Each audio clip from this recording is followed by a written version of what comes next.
cultism we know today, but they were tough guys. And I thought that I don't have an acrimonious personality. I'm a peaceful person. And I'm like, I can't go there.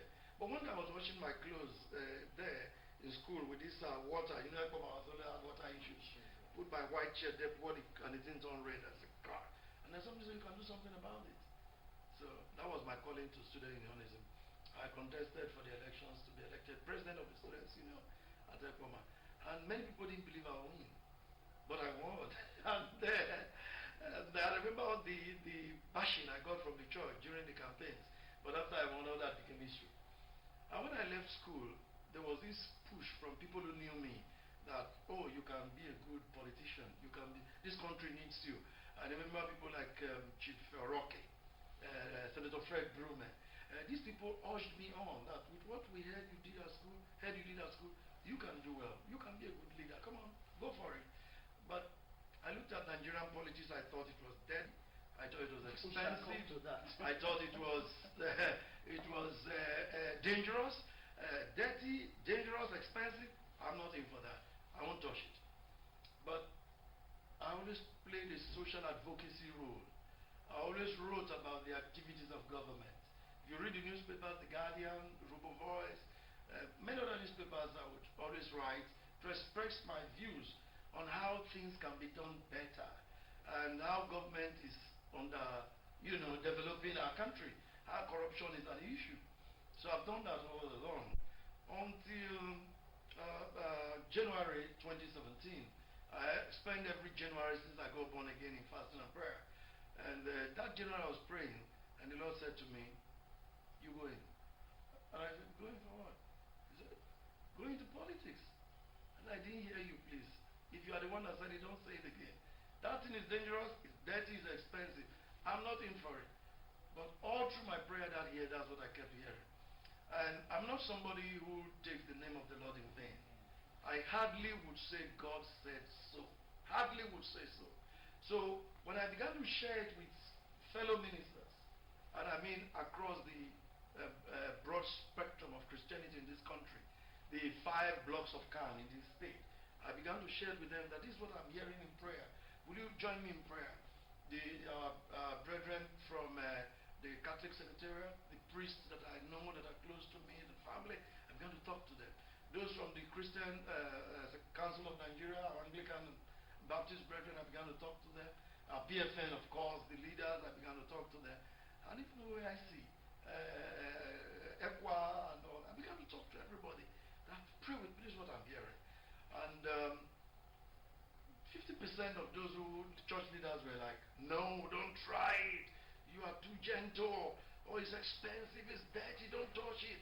But half of them were like, go for it. You are the one the country wants. And I took time off to get out of the country. Between January and that June, these talks were coming. July I left, I went to the US.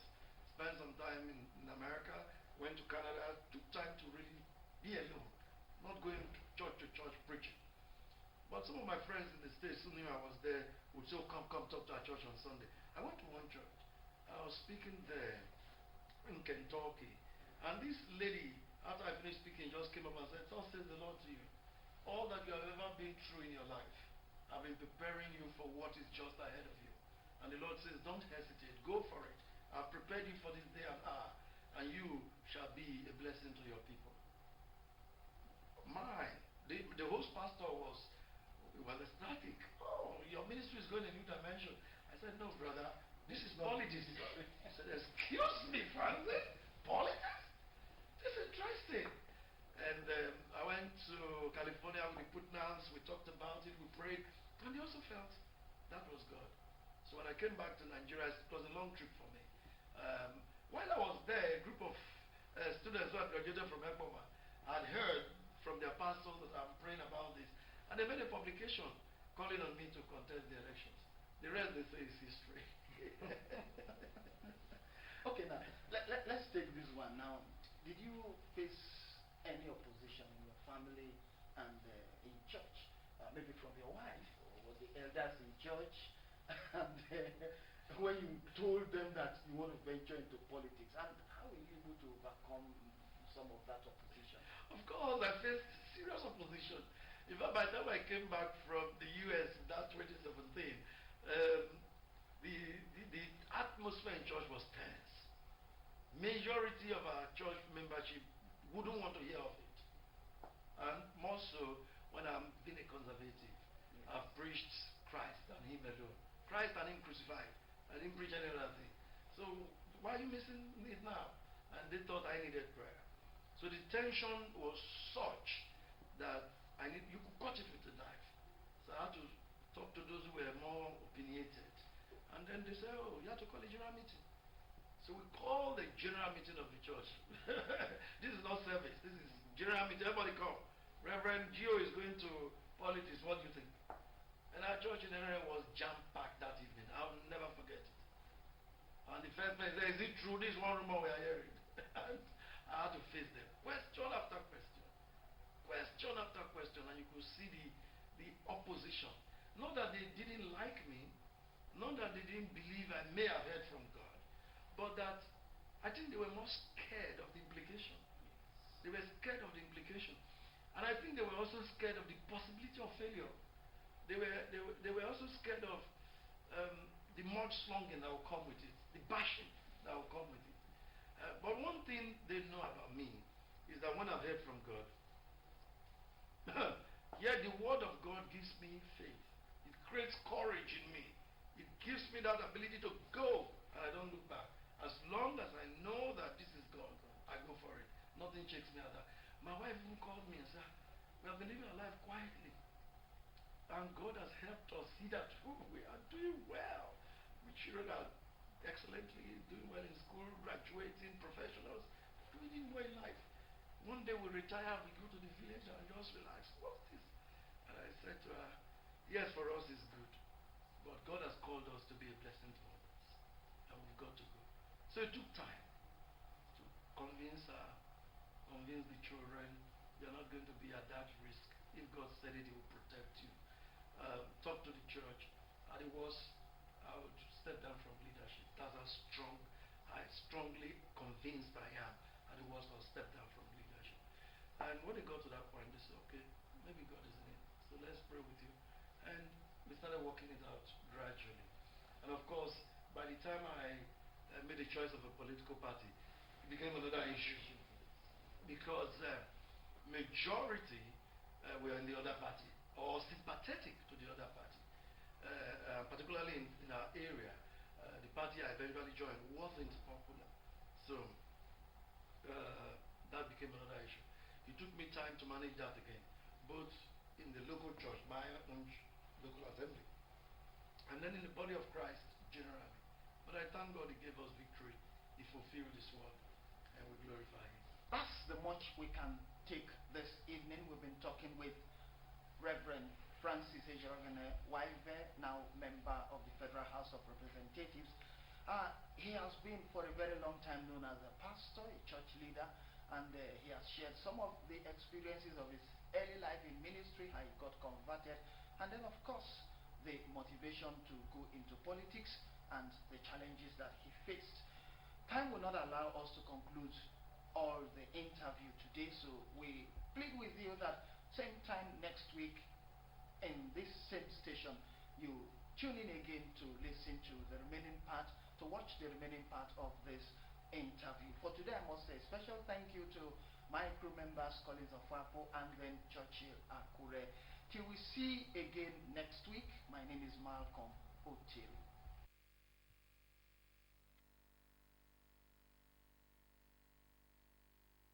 God's Grace Ministry Incorporated hosts a 3-day fasting program to be concluded with an all-night prayers with Jesus Holiness and DKG Daniel.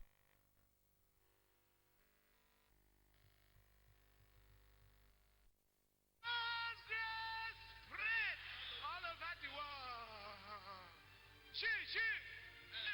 Hallelujah!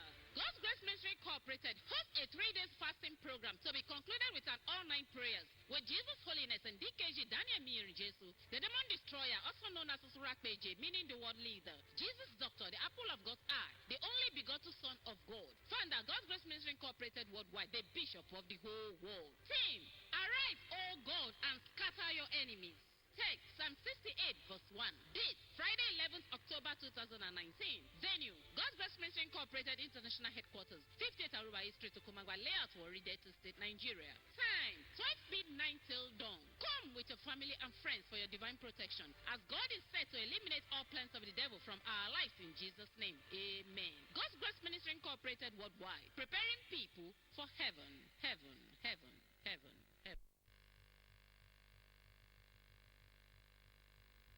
Why keep mixing things when you can have all in one?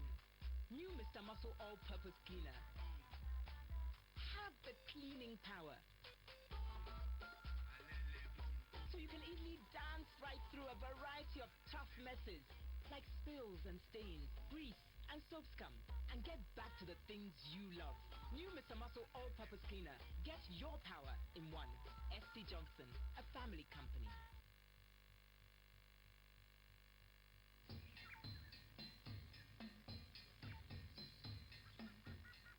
I want to introduce to you what we call the Ratus Okokopolos, aka Bushrat, aka Ewi, aka Uchi. This is the time of the year when they mate, understand? And I would like you people to see how these things are done. Every time you see a Ratus Okokopolos, there must be a serpentis around trying to, chopulate. And when they chopulate it, it will...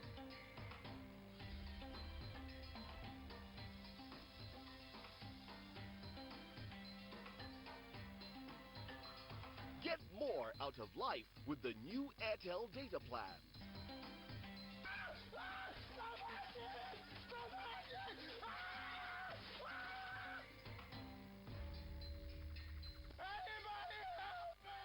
Airtel, the smartphone network.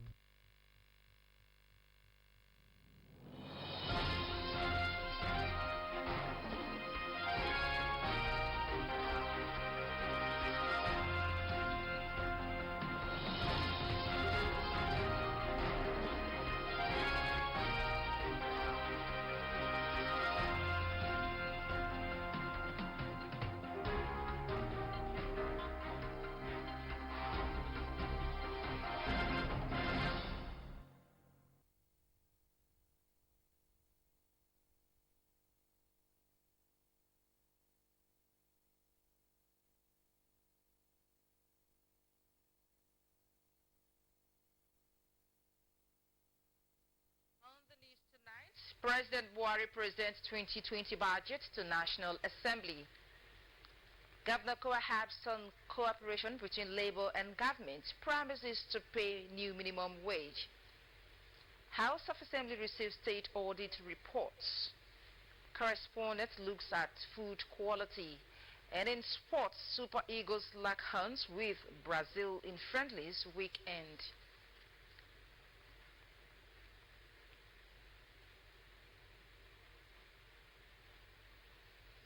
Many thanks for joining us on the news. I am Priye Wawe. President Muhammadu Buhari has presented the 2020 appropriation bill of 10.729 trillion naira to a joint session of the National Assembly. President Buhari, accompanied by members of the Federal Executive Council, disclosed that the budget is designed to enhance his administration's social investment program so as to further deepen their impacts on the marginalized and most vulnerable Nigerians. The reports.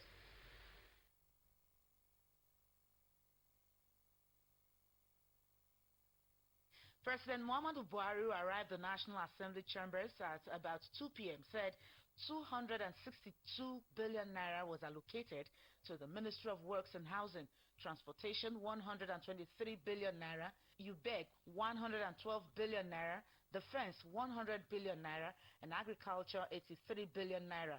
The president further said 82 billion naira was allocated to water resources, education 48 billion naira, health 46 billion naira, Niger Delta 24 billion naira, while the FCT has 28 billion naira, SIPS 30 billion naira, and Northeast Debt Commission 38 billion naira. He also stated that the National Assembly was allocated 125 billion naira, While the judiciary was allocated 110 billion naira, President Buhari said the 2020 budget was based on the proposed new VAT rate, adding that increased revenues will be used to fund education, health and infrastructure. They said the budget proposal was prepared based on benchmark of $57 per barrel, 1.86 billion barrels per day. He also said the goal of presenting the 2020 appropriation bill early to the lawmakers was so that it can come into effect on January 1, 2020, stating that the main emphasis of the budget was on the completion of many ongoing infrastructure projects instead of starting new ones. The president described the budget as that of fiscal consolidation to strengthen the country's macroeconomic environment, investing in critical infrastructure, human capital development and enabling institutions, especially in key job-creating sectors. He added that the budget was meant as an incentive for the private sector, investment essential to complementing the government's development plans, policies and programs, and enhancing the social investment programs to further deepen their impact on those marginalized and most vulnerable Nigerians. According to him, the total federal government revenue in 2020 is 8.155 trillion naira, comprising oil revenues of 1.81 trillion naira. We have adopted a conservative oil price benchmark of 57 United States dollars per barrel, daily oil production of 2.18 million barrels per day, and an exchange rate of 305 naira for American dollar in 2020. Accompanying the 2020 budget proposal is a finance bill for your kind consideration and passage into law. This finance bill has 5 strategic objectives. On their part, President of the Senate and Speaker House of Representatives said a partnership between arms of government would redefine good governance in the interest of Nigerians. The 2020 budget was the first to be presented before the 9th National Assembly by President Muhammadu Buhari.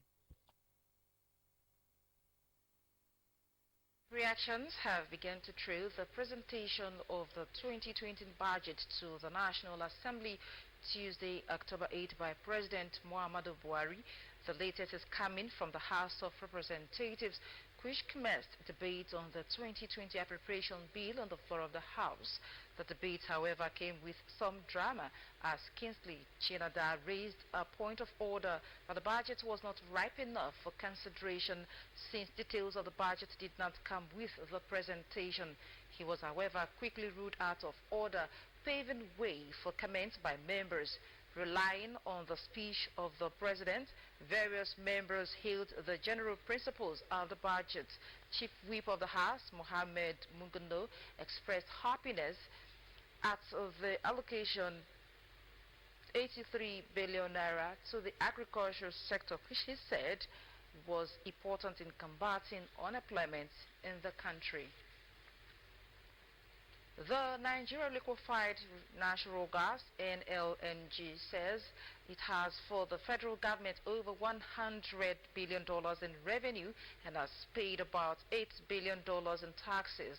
The company, which said it wants to enhance its market share, it will redouble efforts to put the Train 7 facility in place. According to it, this will further help in reducing gas flaring in Nigeria. The NLNG said so far it has significantly reduced the country's gas flare from 65% to about 20%, which has also improved revenue earning from the government from gas, aside from eliminating greenhouse emissions. Addressing the media in Lagos, Mrs. Enoyo Fatai Williams, the company's general manager, external relations and sustainable development, disclosed that $70 billion have been paid in dividends to the federal government, while over 25 billion naira has been contributed to development in the Niger Delta area. Governor Ifeanyi Okowa has charged organized labor to disseminate proper information to the workers to promote industrial harmony in the state.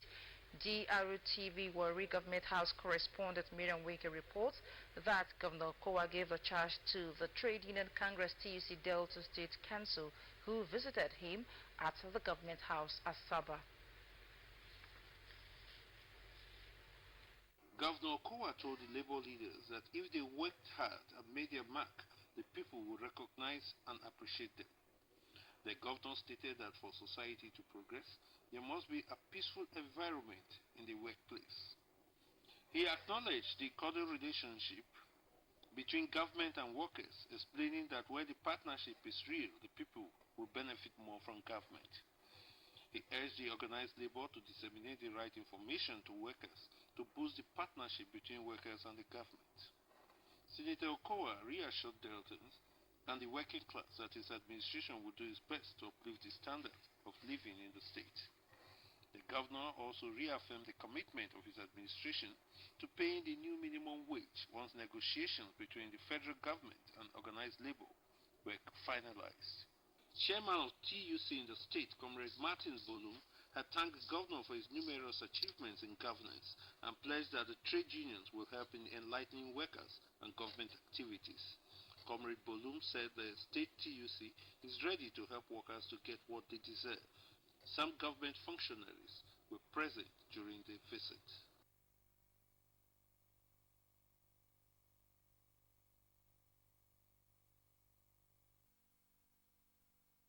Delta State Governor Dr. Ifeanyi Okowa has called on the church to engage more in soul-winning program, saying converts will become change agents in the society. DRTV News Government House correspondent Miriam Winker reports that the governor made the call on Wednesday when the General Overseer for Mega Fire Ministry, Apostle Johnson Suleiman, visited the Government House at Sabah. The reports. Governor Kowa stressed that the nation was witnessing challenges and there was need for more religious crusades to win souls who will contribute in the rebirth of the country. The governor noted that soul winning will help in the development of the society, as the people who have been converted will become agents of change. While stressing the benefits of prayers, Governor Kowa said the peace in the state was made possible by God, adding that his administration will continue to rely on the grace of God for sustenance and service to the people. He commended Apostle using Asaba for his crusade, saying that such an event and other church programs had ensured that the state was peaceful. Apostle Suleiman had said that he was in Asaba for a crusade and thanked the governor for the enabling environment which made it possible for the activity to take place. He described Governor Okowa as a godly man who has provided positive leadership in the state. Some members of the State Executive Council and the chaplain of the Government House Chapel, Reverend Charles Osebenam, were present at the visit. The Delta State House of Assembly at plenary on Wednesday received the reports of the Auditor General State on the accounts of the state government for the years 2016, 2017 and 2018. Assembly correspondent Miriam Winke reports that the report was presented by the Chairman House Committee on Public Accounts, Honorable Anthony Elekokri. The reports.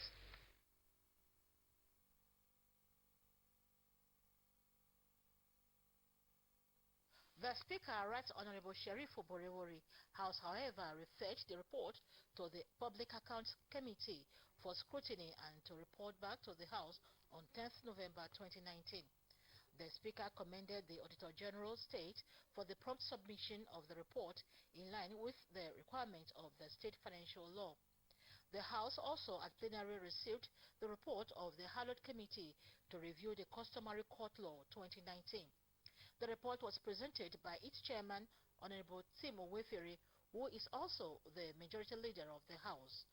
Honorable Owefere said the ad hoc committee, in carrying out its mandate, scrutinized the various sections of the law and also received input from the State Customary Court and other relevant stakeholders.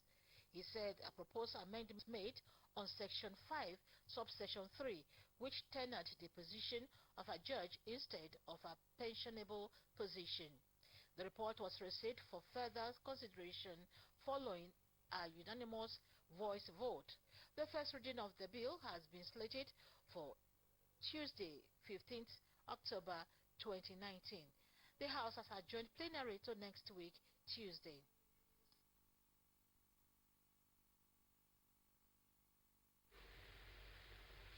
The Delta State government is to begin the process for the closure of all illegal private schools throughout the state.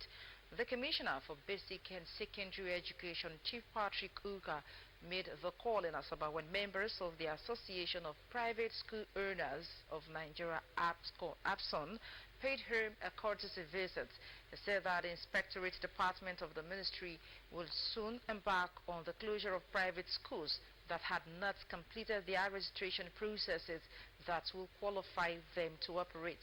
Chief Uka stated that all private schools that had provincial approvals to operate and were still in default of the registration requirements 2 years after getting the approvals will be shut down. The Basic and Secondary Education Commissioner frowned at the revelation that private school promotes all their students to the next class at the end of every academic session, cautioning that such actions was not in the best interest of the children who failed their promotion examination. Earlier, the state chairman of APSON, Comrade Keno Emiaso, told the commissioner that the association had maintained a cordial relationship with the ministry since its inception, stating their resolve to further strengthen the harmonious relationship with the ministry in improving the educational standard in the state. The commissioner also received members of Polaris Care Foundation led by the national coordinator, Mr. Emmanuel Utomi, represented by the Deputy State Coordinator, Comrade Ngozi Adigwe Diayi. Mr. Utomi said the rate youth and teenagers engaged in cultism and drug abuse could increase the spell doom for upcoming generations if not checked by relevant authorities and concerned youth and individuals. Said it was in the spirit of fighting the menace that the club planned to organize an awareness sensitization campaign in primary and secondary schools in the state through sport and other forms of events such as quiz, debates, health talk, documentary, and jingles, amongst others. In continuation of inspection of land space for the establishment of technical college in every local government area of the state, the State Commissioner for Technical Education, Mrs. Bubemi Kolo, has visited the Oviofuwe Kingdom to request for an inspection the land space for a technical college in the area. The commissioner was accompanied by some staff of the Ministry of Technical Education on the visit. The report. The State Commissioner for Technical Education, Mrs. Bubemi Ikolo, while addressing the Oviofuwe Kingdom, Abed I, said the state governor, Dr. Ifeanyi is committed to keeping his promise to establish at least a modern technical college in every local government area to boost technical education in the state. Mrs. Ikolo explained that the world is moving fast in the area of technology, adding that the difference between the developed and developing countries is technology, which helps in making and producing youth who become self-reliant and also employers of labor. She said with technical education, the state will produce youth that will look beyond white-collar jobs. He wants to focus on technical education because the problem with Nigeria and even Africa is this skilled manpower that brings about advancement in technology and self-reliance. So he promised to build at least one technical college in each local government area of the state, and we have 3 phases. Urie happens to fall in the first phase. The Oviofuya Kingdom, Abba I, appreciated the commissioner for the visit and praised the visionary leadership quality of the state governor, Dr. Ifeanyi Okowa, and noted that reviving technical education in the state will reduce unemployment and youth restiveness and further make them useful to themselves. The monarch assured of the full support of the people of Owie local government area in making the project a success and announced that a land space is ready for inspection of the ministry to kickstart the project. To thank His Excellency Dr. Ifeanyi Okowa for development of Delta State, particularly education and roads. Most of the expatriates that come here, they are skilled people. So if we can really go back to that basis, like you said, I think it will be better for us. We'll make every effort to make sure, with your assistance, everybody's assistance, to make sure that the Uye Technical College will be one of the best. The plan of the project was presented to the monarch by the State Commissioner for Technical Education, Mrs. Bugbemi Ikolo. 3 schools in Katsina, Kebbi, and Oyo states have been delisted for 2 years over their alleged involvement in mass cheating by the National Examination Council, NECO. The council's acting registrar, Mr. Abubakar Gana, disclosed that in a report submitted to the Minister of Education, Adamu Adamu, on its mandate and achievement between May 2018 and September 2019. Mr. Gana said NECO recorded cases of examination malpractices such as collusion by supervisors, teachers, and school administrators. He stated that the council successfully conducted the 2019 June-July SSCE, which a total of 1,163,194 candidates registered for.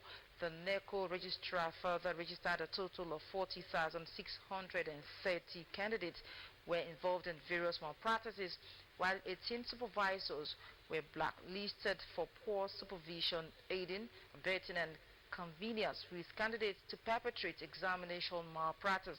He called on governments to prioritize security of examination and officials, just as the Independent National Electoral Commission is provided with during elections. The chairman of Delta State Local Government Service Commission, Dr. Joseph Otire, has charged council staff to be dedicated to service in order to make the third tier of government vibrant.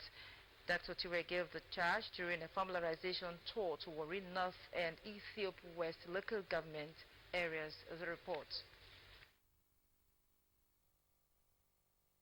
Speaking separately at Warri North and Ethiopia West local government councils, Dr. Joseph Otire said his visit was to rub minds with the leaders and staff of the council in order to know their challenges and find ways of solving them.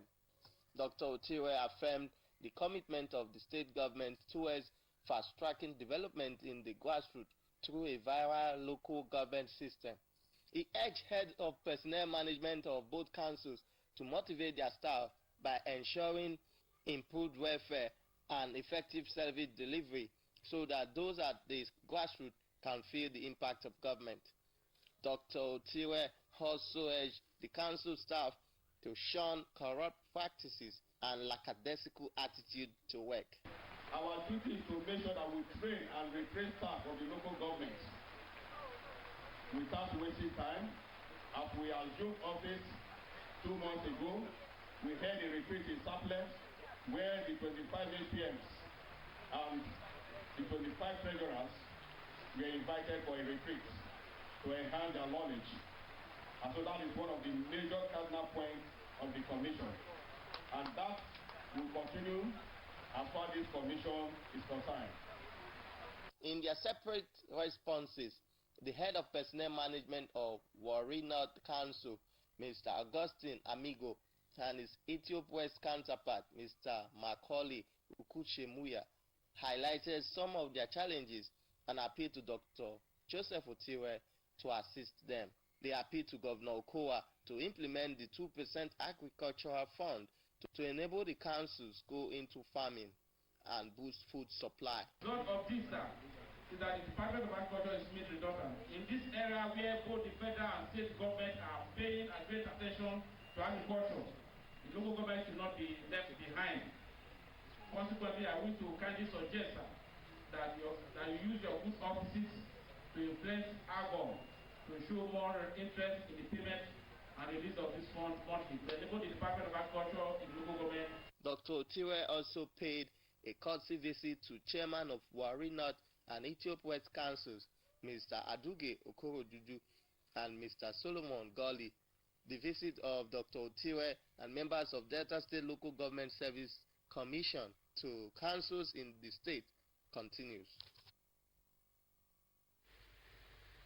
The food we eat, how it is produced and processed, where it grows and how it is consumed speaks volumes of our health. A large number of people obviously are not aware that some of the foods they consume may contain unwholesome chemicals that could make them sick in the future. Staff correspondent Linus Chima spoke with the Dean of Vocational Studies and home economics lecturer at the College of Education, Warri, Mrs. Stacy Wanko, for a clearer perspective on the issue. The report. All right, so one of the big challenges we have with our food is the quality of what we eat. Are we Nigerians eating good food? How does our Nigerian cuisine, how does our food affect our health? I'm in the College of Education, Warri, at the vocational department, and I'll be speaking with Mrs. Jessie Wanko. She will be telling us about our foods in Nigeria and the quality of our food. So, Mrs. Wanko, good afternoon. Good afternoon, sir. Yes, how good is the food that we eat in Nigeria? The food we eat in Nigeria could have been better if some parameters are looked into. First of all, the food we eat comes from the soil, the ground. What are the things that are used in growing up this food? For example, is it a yam? Is it vegetables? Anything that we will eat will first of all be taken from that stage. So the ground, the things that are used in planting those foods all contribute to our health. A lot of chemicals that are used affect the health indirectly. That is number one. Another one that... When you say a lot of chemicals affect the health, what kind of chemicals are you talking about? Because I'm not in agree, but the chemicals are used. I know as a home economist that if I plant my vegetables at the back of my house, I will not use chemicals. I will allow the natural foods, like for example, if I peel pawpaw, I throw it into my farm. If I peel pineapple, I throw them. They now become manure and grow and allow my vegetables to grow naturally. So that vegetable has no chemicals in them. So when I use them to cook, you cannot compare that to the market that is mass produced. And because of that, you can plant ugu today. They want to get a harvest very soon. Me, I take my time to grow mine. And once it's settled, it lasts me for a very long time because it's not. I'm not afraid that food has been polluted. No. But the challenge we have here now is that there are lots and lots of people who need to eat outside their homes. And what the impression one is getting now is that some of the food we eat outside may actually not be beneficial to our health. Yes, because of the easy way of making money. Nigeria has grown to the stage now that everybody wants quick money, wants an alert in the bank. So they do not mind anything that they use in making such foods. For example, a person that wants to cook makes the food easy. He might decide to have shortcuts. The person that is making the palm oil uses shortcuts to get more and thereby getting more money into our accounts. The person that is cooking does not even mind. Remember the last time there was a crisis of saying that chicken was bad and was thrown. Some women went to pick it and cook to give to people that do not. So somebody should be very, very careful where you eat and what kind of food you eat. As a home economist, I know the particular meals, things I should eat. It's not something that will take me out of my home to go to a place to go and eat when I am not sure that that place can satisfy me. First of all, if we restrict the way that things are done, or the things that are done, NAFDAC or anybody or those that are involved in that area should be able to look into that thing, especially these restaurants. They can use rotten tomatoes, they can use ugu that is bad, even the ones that are already rotten, they can easily be washed and thrown into the soup. You will not know. You just buy it and eat it. So every woman should be encouraged to cook good food at home, thereby preserving the nutrients that are needed for the body to do well. It is the nutrients that also helps the body to do well. And you have identified that even from the production method, we start having a problem. Another problem is preparation. What is the problem with preparation? Preparing of food is that because we are the idea of 247, in other words, father is working, mother is working, everybody is working at home. Mothers don't have a backup plan in terms of cooking food. That's why they can easily go to the market and tell the vegetable seller to cut vegetables for them, cut the okra for them, make this thing. When they get to just put it on the pot and it's cooked. What is wrong with that? Very bad. See, when vegetables are exposed, the number of areas that are exposed for those vegetables, all the nutrients are lost. Some pensioners of the Warri Port Authority on Wednesday morning embarked on a peaceful protest to the premises of the Nigeria Port Authority NPA Warri to draw attention to unpaid salaries amongst other privileges. Chairman of the Nigeria Port Authority Pensioners Warri Port Branch, Mr. Benjamin Edremoda, who led the pensioners on the protest, said they would continue to stage the protest until their demands are met. The report. More than 50 pensioners who joined in the peaceful protest alleged that the federal government had approved a review of the income of pensioners July this year, but noted that the NPA board has so far refused to pay the pensioners.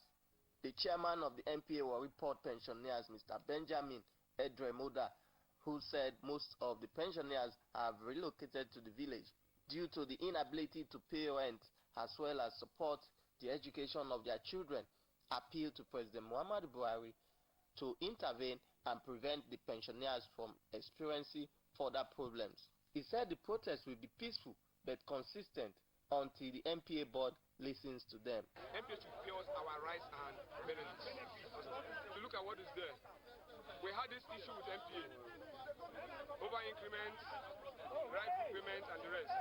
But they called, they said they will. To the extent there was a court injunction and a court ruling. NPA refused to key to the court ruling. Now, what is happening in NPA today? They are supposed to have listened to it because the board has already approved our payment. Responding to the pensioners, the Warri Port manager, Mr. Simon Okeke, lauded them for conducting themselves peacefully while drawing attention of the government.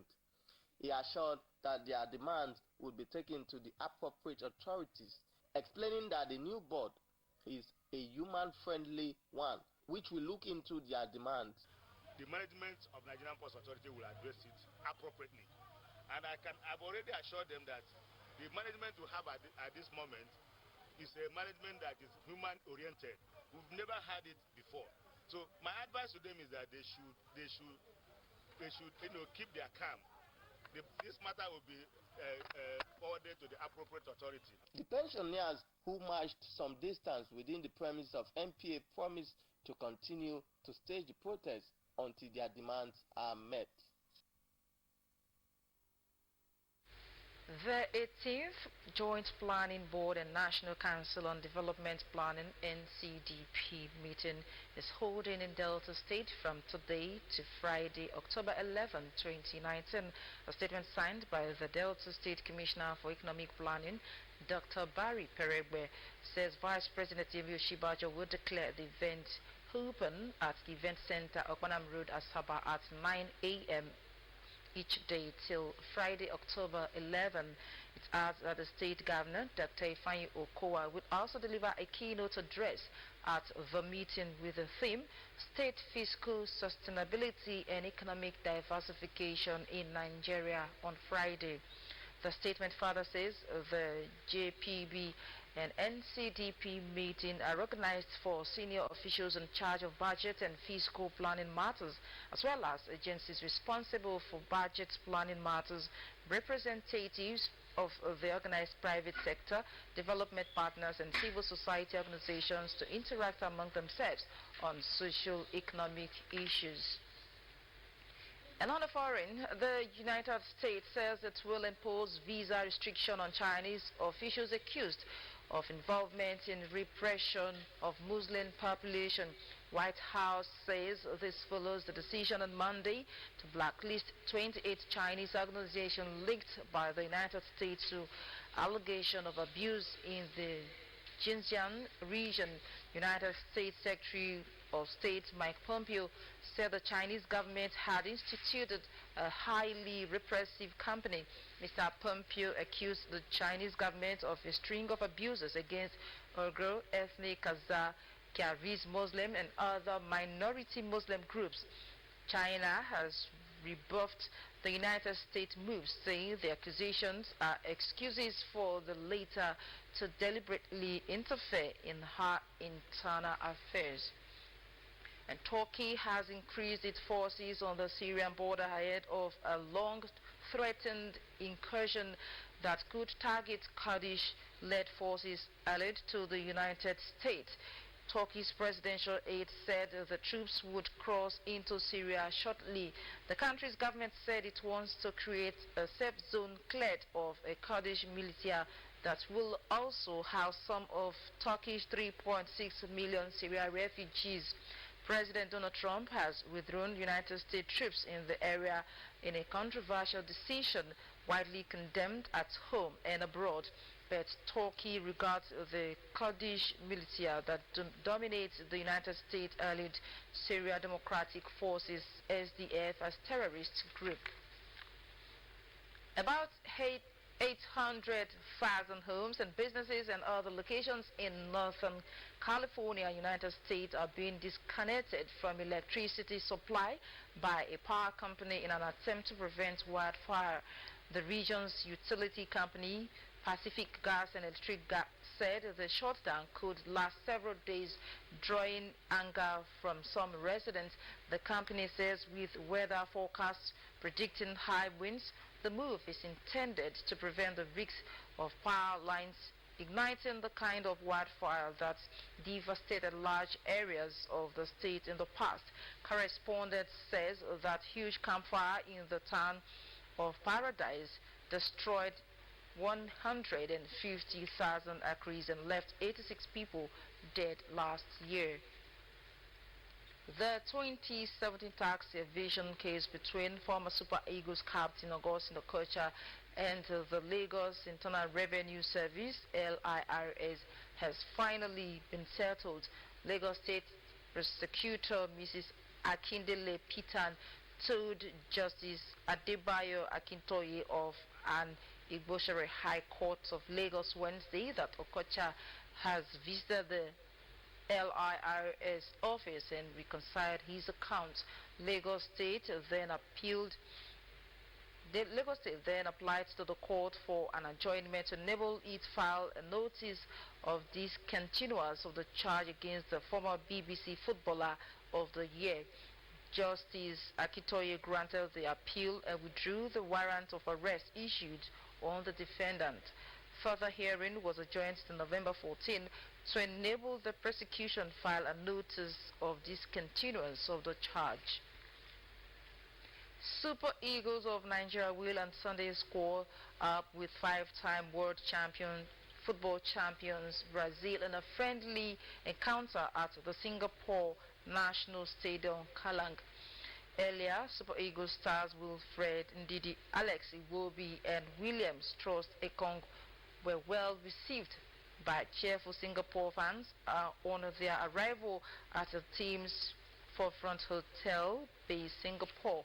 Head coach of the team, Genetro, on Tuesday traveled with Spain-based trio of Samuel Chukwueze, Ramon Aziz, and Chidozie Awaziem to Singapore for the game.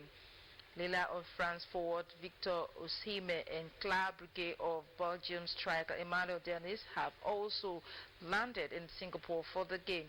The team is expected to hold their first training session today ahead of the game on Sunday. Vive Fosa Solomon Etabo is excited with his invitation to the Super Eagles for the friendly encounter against the Seleção of Brazil. The 23-year Solomon Etabo was handed a late invitation by Super Eagles head coach Genetro early this week as a replacement for the injured Bordeaux of France winger Samuel Kalu. The CSKA Sofia of Bulgaria winger is equally looking forward to making his debut for the Super Eagles in the game. The Super Eagles and Brazil friendly will hold at the Singapore National Stadium Kalag on Sunday. And that's the size of our bulletin, but before we go, we'll take some of the highlights. President Muhammadu Buhari has presented the 2020 appropriation bill of 10.729 trillion naira to a joint session of the National Assembly. President Buhari, accompanied by members of the Federal Executive Council, disclosed that the budget is designed to enhance his administration's social investment programs so as to further deepen their impact on the marginalized and most vulnerable Nigerians. We also brought you the report that the Delta State House of Assembly at plenary Wednesday received the report of the Auditor General State on the accounts of the state government for the years 2016, 2017 and 2018. The reports were presented by the Chairman, House Committee on Public Accounts, Honorable Anthony Elekokori. My name is Priye Warwin, saying good night and have a blissful night rest.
Society, GKS, announces with spiritual grief, but with total submission to the will of God Almighty, the death of a loyal and committed full devotee of the Lord's Ministry of God's Kingdom Society, Sister Mama Benis Iriagboye Okome. She died on Monday, August 19, 2019. She was aged 82.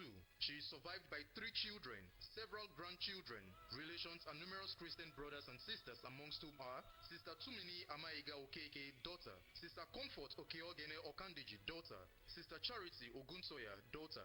Burial arrangements. Saturday, October 12, 2019, 10 a.m. Corpse leaves Vinel Hospital Mortuary to Salem City, Warri, 11 a.m. Lying in state. Reading of tributes, funeral oration and interment. Sunday, October 13, 2019, 9 a.m. Memorial and special Thanksgiving service at GKS Service Hall, Salem City, Warri. We shall see late Sister Mama Benis Okome again on the day of resurrection by God's grace. Issued by the Lord's Ministry of God's Kingdom Society. Obituary. The Lord's Ministry of God's Kingdom Society. Are you into sport? Are you looking for where to purchase original sport items at affordable prices? Look no further. There is just one outstanding that stock all kinds of original sport facilities, as we have all original sport equipment at your request. Introducing Francon International Limited. Franco International Limited are dealers of all kinds of original and affordable sports items like jerseys, balls, trophies, and much more. Visit Franco International Limited at 121 Warrisaple Road by Guinea Junction or call 080-371-00657, 080-371-00657. Franco International Limited, the ultimate in sports equipment.